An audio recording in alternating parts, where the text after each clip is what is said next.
తిరుమల వెంకటేశ్వర స్వామికి ఓ అజ్ఞాత భక్తుడు 121 కిలోల బంగారం ఇచ్చేందుకు సిద్ధమయ్యాడు.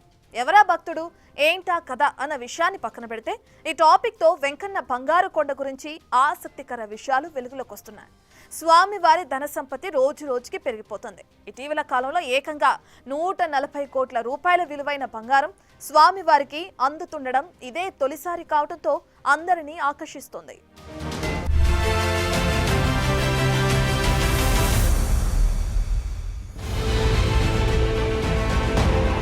వెంకటేశ్వర స్వామి రోజుకి 120 కేజీల ఆభరణాలు ధరిస్తాడు.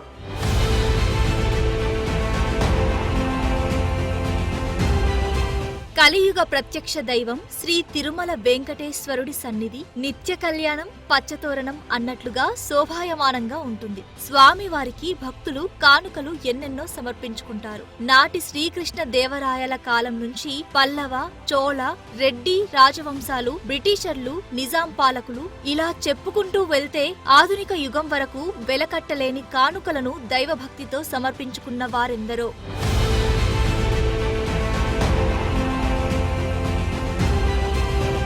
అయితే ఆధునిక కాలంలో తిరుమల వెంకటేశ్వర స్వామికి భక్తితో ఓ అజ్ఞాత భక్తుడు ఏకంగా 121 కిలోల బంగారం సమర్పించుకునేందుకు సిద్ధమయ్యాడు. ఈ విషయాన్ని ఏపీ సీఎం చంద్రబాబుకే చెప్పారు. ఆ బంగారం విలువ 150 కోట్ల రూపాయల దాకా ఉంటుంది. P4 కార్యక్రమం సందర్భంగా సీఎం ఈ విషయాన్ని అందరికీ చెప్పడం కీలకంగా మారింది. చెప్పాలంటే రాజుల కాలం తర్వాత ఆధునిక యుగంలో ఒకే వ్యక్తి ఇంత పెద్ద మొత్తంలో శ్రీవారికి బంగారం సమర్పించుకోవడం ఇదే తొలిసారి. అందుకే ఈ టాపిక్ హాట్ టాపిక్ అయింది. వెంకటేశ్వర స్వామి రోజుకి 120 కేజీల ఆభరణాలు ధరిస్తాడు. అంటే 120 కేజీలు అక్కడ ఆభరణాలు ధరిస్తాడు. భక్తుడికి 121 కోట్లు ఇమ్మన్నాడు. ఆయన అదే అన్నాడు, సార్ నాకు తెలియదు వెంకటేశ్వర స్వామి ఇంత బంగారం ఆభరణాలు పెట్టుకుంటాడని, కానీ నేను అడిగాను, వచ్చినాక అడిగితే చెప్పారని చెప్పి 121 కేజీల బంగారం దేవుడికి ఇచ్చాడంటే ఒక వ్యక్తి ఒకేసారి 140 కోట్ల రూపాయలు దానం చేశాడంటే అది ఆయనకుండే విశ్వాసం అని చెప్పి కూడా మీకు తెలియజేస్తున్నా.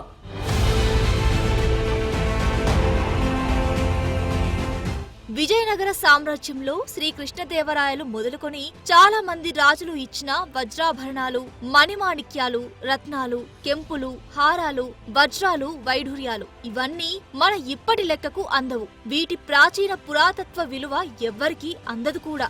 అయితే ఇప్పుడు అజ్ఞాత భక్తుడు ఇవ్వాలనుకుంటున్న 121 కిలోల బంగారం చుట్టూ అల్లుకున్న విషయాన్ని సీఎం చెప్పడం ప్రాధాన్యత సంతరించుకుంది. వెంకటేశ్వర స్వామి భక్తులొకరు కంపెనీ పెట్టారని, అది చాలా పెద్ద స్థాయికి వెళ్లడం, అందులో 60% అమ్మగా ఆయనకు 6-7 వేల కోట్ల రూపాయలు రావడం, ఆ సంపద తనకు వెంకన్న ఇచ్చిందే అని ఆయన నమ్మడం, అందులో కొంత స్వామికే తిరిగి ఇవ్వాలని నిర్ణయించుకోవడంతో 121 కిలోల బంగారాన్ని శ్రీవారికి కానుకగా ఇస్తున్న విషయాన్ని సీఎం ప్రస్తావించారు. ఒక భక్తుడు వెంకటేశ్వర స్వామి పైన ఆయన ఒక కంపెనీ పెట్టాలనుకున్నాడు.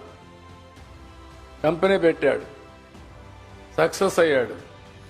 ఆ కంపెనీ అమ్మాడు, 60% అమ్మాడు. 60% అమ్మితే 1.5 బిలియన్ అంటే సుమారు 6-7 వేల కోట్లు వచ్చింది.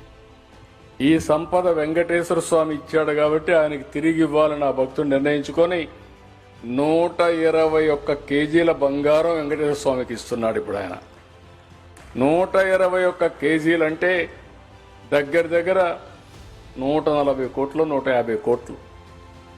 ఆయన అడిగింది ఒకటే అడిగాడు, నాకు లెటర్ ఇచ్చాడు, సార్ నా పేరు మాత్రం చెప్పొద్దండి, చెప్తే మళ్ళా నాకు ఇది వస్తుంది, మీరు కావాలని చెప్పమని చెప్పాను. అంటే మీరు గుర్తుపెట్టుకోవాల్సింది ఆయనకు ఒక ఇంట్యూషన్, భగవంతుడు ఒక ఇంట్యూషన్ 121 కేజీలు ఇమ్మన్నాడు. వెంకటేశ్వర స్వామికి రోజు 120 కిలోల ఆభరణాలను అలంకరిస్తారు. ఆ భక్తుడి ద్వారా అంతకంటే 1 కిలో ఎక్కువ ఇప్పించుకోవాలని స్వామి నిర్ణయించుకున్నారో ఏమో గాని అచ్చంగా అదే విశేషం జరిగింది. ఇటీవలి కాలంలో భక్తులు పెద్ద ఎత్తున విరాళం ఇచ్చినవి చూస్తే 2009లో గాలి జనార్దన్ రెడ్డి 42 కోట్ల విలువైన వజ్రాల కిరీటాన్ని స్వామికి సమర్పించారు. ఎక్కువ బరువు ఉండడంతో దీన్ని వాడటం లేదు. తెలంగాణ ప్రత్యేక రాష్ట్రంగా ఆవిర్భవించాక కేసీఆర్ రాష్ట్ర ప్రభుత్వం తరఫున 5.2 కోట్ల రూపాయల విలువైన 19 కిలోల బరువున్న 2 స్వర్ణాభరణాలు అందించి మొక్కు తీర్చుకున్నారు.